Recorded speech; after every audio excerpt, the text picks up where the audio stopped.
time. So when I was in the 8th grade, I took a taxi to and from school every day because I lived too close to the school to be eligible for a school bus and I lived too far to walk.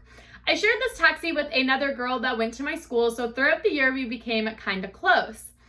For our 8th grade grad trip, our school was taking us to Quebec and Ottawa, and it was hotel rooms of 4. So me, my 2 best friends, and then a 4th random girl in our grade were all planning on being in the same hotel room. A week before we're supposed to leave on this trip, my taxi partner tells me about how my 4th random roommate called me the B word and said a bunch of nasty things about me behind my back.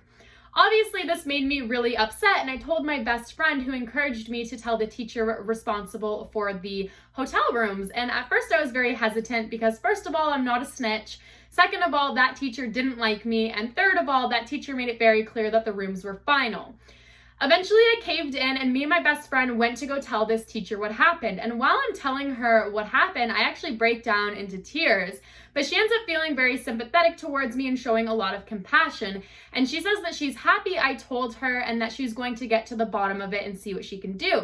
So at this point, I'm feeling very hopeful, and I put my trust in this teacher.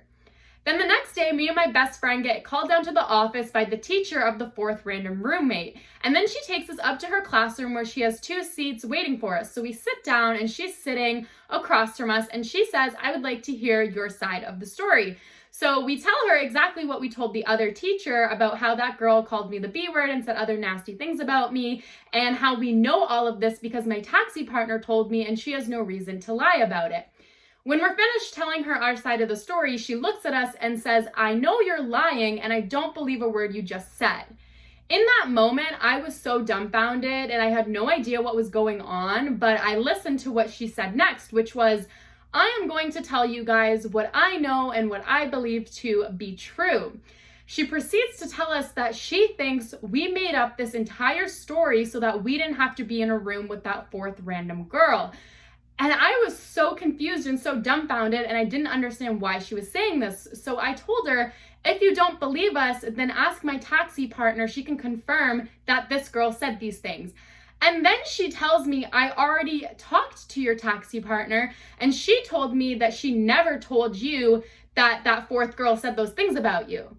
So now here I am feeling even dumber by the minute, and I have no idea what's going on. And my best friend, who obviously believes all of my side of the story, is also super confused and has no idea what's going on. So then we leave and that meeting's over, and we end up having to be in the same room as this other girl. But I can't put this idea to rest of what happened to me and why I was set up until I finally pieced together the puzzle. And what I believe to have happened is that my taxi partner used me and lied to me because she actually wanted to be the 4th girl in our room. And so she made up the story about the random girl saying these things about me so that I could get her out of the room and hopefully get my taxi partner in. And I don't know why she thought this would happen. I don't know what was going through her mind, but that's what I believe to have happened, which is absolutely crazy. And that's the story. So thanks for watching.